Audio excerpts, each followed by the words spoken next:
everybody, welcome back to my channel. If you guys don't know me, I am Gigi, and this is kind of my outlet to talk about all things books that really nobody asked for because I have no one to talk to about my books. So thank you guys for joining. If you're new here, welcome, and let's get into it. So it is a chilly morning here in Florida, and I figured it would be the perfect time to sit down, have a cup of coffee with you guys, and talk about one of my favorite series ever. And if you guys know me, you probably already know what I'm going to be talking about, and that is the ACOTAR series by Sarah J. Maas.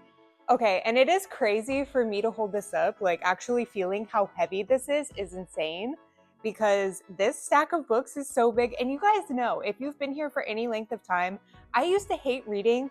This is a series that got me back into reading, and I couldn't put it down. In today's video, what we're going to do is we're going to be ranking these books from my least favorite to my most favorite. Oh, hello, Grizzly. And yeah, I'll give you my rationale behind that. Okay, so before we get into the thick of this video, I kind of want to tell you guys the impact that the ACOTAR series has had on my life, because guys, this book series completely changed the trajectory of my life, and I'm not even being dramatic. Because one, this got me back into reading. It completely opened a door for me that I never saw coming. Like immediately after finishing the ACOTAR series, I'm telling you, if you haven't read any of the other Sarah J. Maas books, you are going to be running to pick them up, because you guys, this opens the door to a whole universe that you didn't even know existed. And you just want more. It makes you so hungry for more fantasy, romantasy, whatever you want to categorize this series as. It just makes you hungry for so much more. So literally, after I finished reading these books, I picked up Crescent City, I ran through Throne of Glass, I picked up the Fourth Wing series, and now it's like, what do I do with my life? I'm just so sad that I'm done with those books. And I know that there's many more series out there, but I don't know if you guys can relate. Nothing feels the same. I'm sure I will update you when I find something that makes me feel the way that these books have made me feel. But it's going to be so hard for another book to match the way that these books have made me feel. So anyways. Okay, so the first thing that I want to say about this series is that, like I said, this is the series that got me into reading. When I first picked up this book, I don't know what I was expecting, but I wasn't expecting to love it as much as I ended up loving it. This is the first book in the series and arguably the least exciting. But I read this whole book in one weekend, which is unheard of for me. And if you guys don't know, the premise of this story is based on a girl named Feyre, and she's raised with two sisters. Her father and her mother has passed away. And Feyre is kind of that person that is providing for her family. Her father was injured and he's unable to really provide for his daughters. And Feyre kind of takes on that role as like, okay, well, if nobody else is going to do it, then I will. And anyways, this first book does a great job of introducing you to not only Feyre and her life, but also the world. And I am putting this book first. So this is number 5 on my list. And the reason for that is because, which is crazy, I know, because I said I read this book in 2 days and it was so good. But that just goes to show you this whole series is really good. This is my least favorite from the series. However, it was still an amazing book. I think I gave this book 4 stars, even though I didn't love it. It was an amazing book, and you're introduced to the world. You're getting to know all of the characters. You're learning about the whole Fae lore in this story, and you're introduced to a lot of main characters, but you're not introduced to all of them yet. And this book, I will say, doesn't have a lot of the banter and the dialogue that is as like exciting, enchanting as you'll get into later in the series. However, this book really sets up the world of Prithian and helps you understand what's going to be to come in the rest of the series, if that makes sense. And let me just say, After finishing this series, I am just so sad that I never get to read this series for the first time ever again. And if I were you, even if I hated reading, if I've never been into fantasy, anything like that, I would pick this up so quick because I guarantee you it will literally change your life.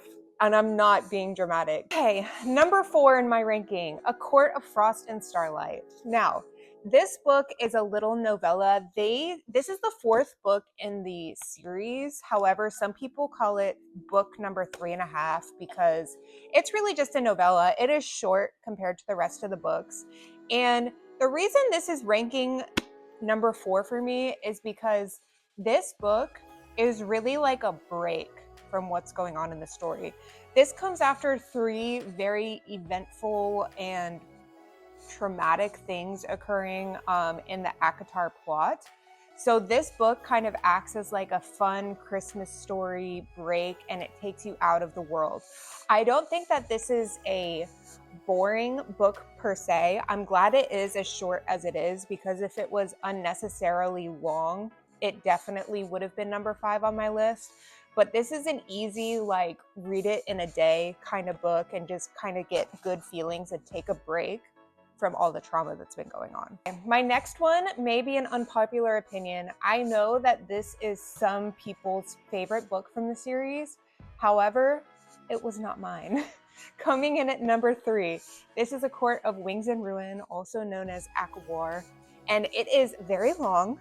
It is a very thick book, and I think that if I had to say, like, this is the chunkiest, meatiest, like, point of plot in the book, because you're covering so much ground in this book.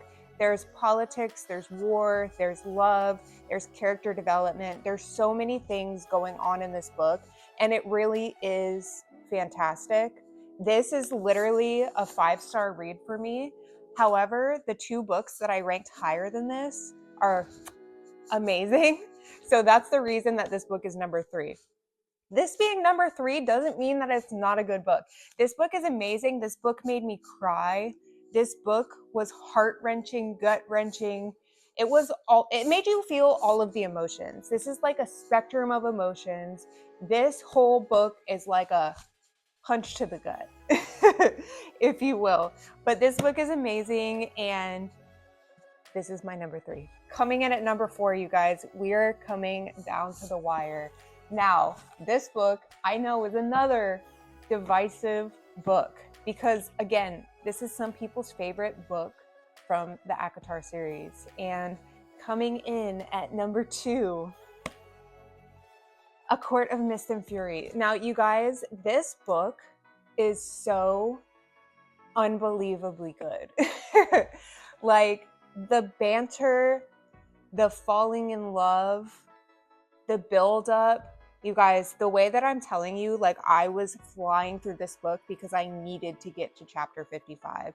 And once I hit chapter 55, oh my God, it just like solidifies the fact as to why Rhysand is so many people's favorite book boyfriend. This book really did it for me in terms of like the banter, in terms of the spice that we're thrown into in this book, in terms of character building. This book it really wraps you in and it brings you where it needs to be. This is the 2nd book in the series, and it's really setting up a romance, it's setting up a plot, it's setting up everything you need for the rest of the series, and it does not disappoint. This was a very, very close tie between this and book number 1 because they're both so unbelievably good. All right, coming in at number 1, A Court of Silver Flames. Now, you guys, this book is like my Roman Empire. There is not a day that goes on that I do not think about this book.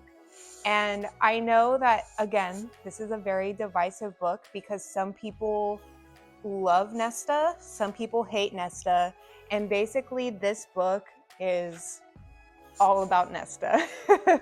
So, and I've said this in every single one of my videos before, one of my favorite things to read about in a book is a character that starts from the bottom and works their way up. I love to watch a character grow, to strengthen, to change, and to kind of like capture your heart as time goes on. I would much rather have a character that I hate in the beginning and then eventually start to love and understand than have a character that I love in the beginning and then start to hate because I'm getting annoyed with her. I kind of felt that way when I was reading about Feyre, because what I will say is in the beginning of the series, I was so rooting for Feyre, but as time went on, I was just kind of like, girl, get it together. And I was getting really annoyed with her. And not only Feyre, I will say I felt the same way about Rhysand, because I felt like Rhysand was such a good love interest. He was such a good, like, I don't even know how to describe it. The chase with Rhysand and the buildup was the best part. As soon as they fell in love and they were together, I don't know if it was Sarah J. Maas's writing or if it was just that in general, I just lost interest because the chase was over essentially.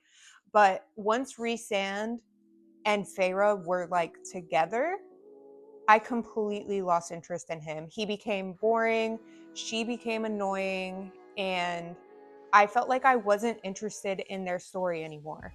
So when I picked up this book, I was very, very excited because Nesta was like a breath of fresh air. She is somebody who I think anybody who's gone through any type of struggle in life can relate to, because we see her kind of start at literally rock bottom and she works her way up. Her growth, her character development is amazing.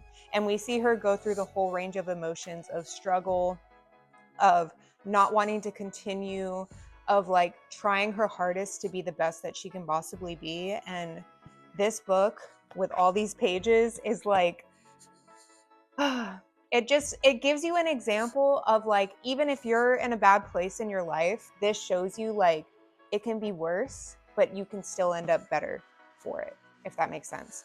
And also, let me just say, Cassian, I call him Cassian in my mind because like that's how I read it, but I know his name is Cassian. But he is one of my favorite book boyfriends ever. I will forever stand Cassian over Rhysand. And if you disagree, please tell me. I would love to know your thoughts. But listen, his scenes in this book, insane. I love Cassian. He is my favorite. Cassian and Nesta way over Feyre and Rhysand, and that might be an unpopular opinion, but I love them together so much. And anyways, that's why this book is my number one. So anyways, you guys, that is kind of my wrap up on my ranking for the Court of Thorns and Roses series. Let me kind of hold them up so you can see my ranking. This is my least favorite. This is my most favorite. Let me know what your ranking is and if you agree or if you disagree. I would love to hear what you guys have to say. I would love opposing opinions because, like I said, I have no one to talk to about these books, and I feel like I could use some mixed opinions. But anyways, thank you guys so much for watching. My last video that I posted, I explained to you guys that I was changing my book goal for 2024 from 12 books to 25 books because I was already so much over my goal that I figured let's like bump it up. And I kind of like mapped out the books that I wanted to read for the rest of the year. And you guys might be so mad at me, but we had a major change of plans. And one, not because I am not going to finish my goal. I think I actually am, but because my plan regarding what books I was going to read completely changed. So that's going to be a video coming up before the end of the year. So look out for that. And then my next video, I also asked you guys on TikTok recommendations on what to read after ACOTAR, Throne of Glass, Crescent City, Fourth Wing, because after finishing those books, I just feel so like hungover because they were so good and literally nothing feels the same. So I got a ton of recommendations from you guys. on books that I should read next, and I'm going to use those recommendations to build my TBR for 2025. So I think that's going to be my next video. We are going to be building my TBR for 2025 based on the recommendations that you guys gave me. So be on the lookout for that. And if you haven't already, please subscribe, like this video, and I will be back soon. Thanks. Bye.